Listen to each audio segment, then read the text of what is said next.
I call the member for Noosa. Thank you, Acting Speaker. The main objective, as we've heard, of the Inspector of Detention Services Bill 2021 is to establish an independent inspectorate to ensure the safety and health of people who are held in places of detention in Queensland, including in prisons, community correction centres, work camps, youth detention centres and police watch houses. It should be noted this includes detention in vehicles if under the care of a custodial officer during transportation, such as to a watch house or a hospital for treatment.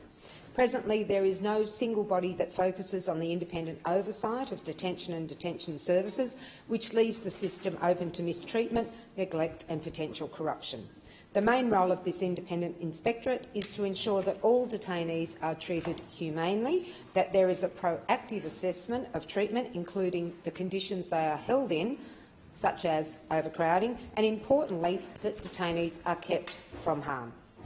Acting Speaker, this should not override the understanding that human rights violations continue to occur in prisons every day, often closely linked with the lack of adequate health screening and provision, which must be a focus of the new inspectorate as well.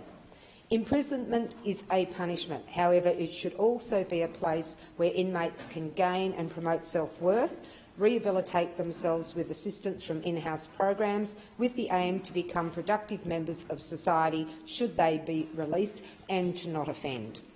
During the hearings, a number of concerning aspects were raised that can hinder this, including an inability of prisons to provide enough access to programs due to the prisoner numbers, which leads to a loss of job and life skill development, as well as the ability to apply for parole. Acting Speaker, in addition, no transitional housing program for those who have nowhere to go on release, with examples given as to the volume of prisoners eligible for parole remaining incarcerated for this reason, adding to the overloads on our system. Sisters Inside and other submitters raised concerns that people being transported or detained under the Mental Health Act 2016 are not included. However, during our committee's examination of the bill, determined that the Chief Psychiatrist continues to have responsibility and oversight in those instances, which is reassuring.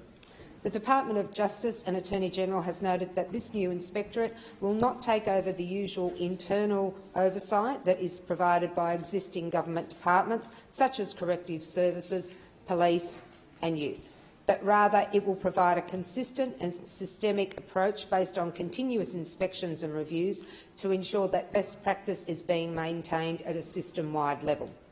An important aspect of this bill, and one which needs to be monitored, is that the inspector will be an officer of Parliament, that is an independent inspector who is not able to be directed or controlled by any particular government minister or department.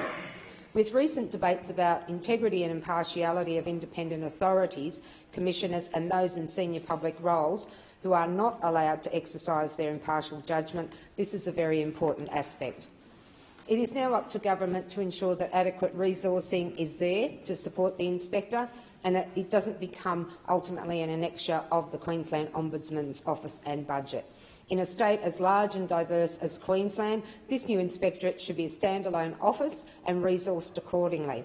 And it was reassuring to hear from the Ombudsman that he is confident regarding this.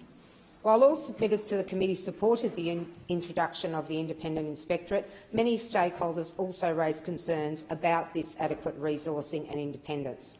These included the Queensland Law Society, the Queensland Human Rights Commission, Sisters Inside, the Council of Civil Liberties and the Prisoners' Legal Service, as well that the role is not isolated from reporting on aspects that may be considered outside its jurisdiction that contribute to systemic issues such as overcrowding. We have been advised by the Ombudsman at a recent hearing that resources have been determined and will be reported separately, and that he is confident this will not impact their officer workloads, which is imperative given the delays being experienced through higher case volumes.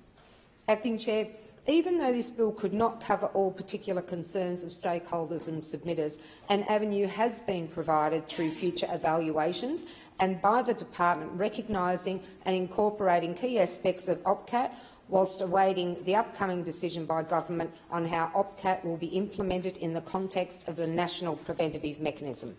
In closing, I thank our Chair, my fellow Legal Affairs and Safety Committee members, our extremely hard-working Secretariat and all submitters and hearing attendees for their work on the bill. I commend the bill to the House. Thank you. Deputy Speaker.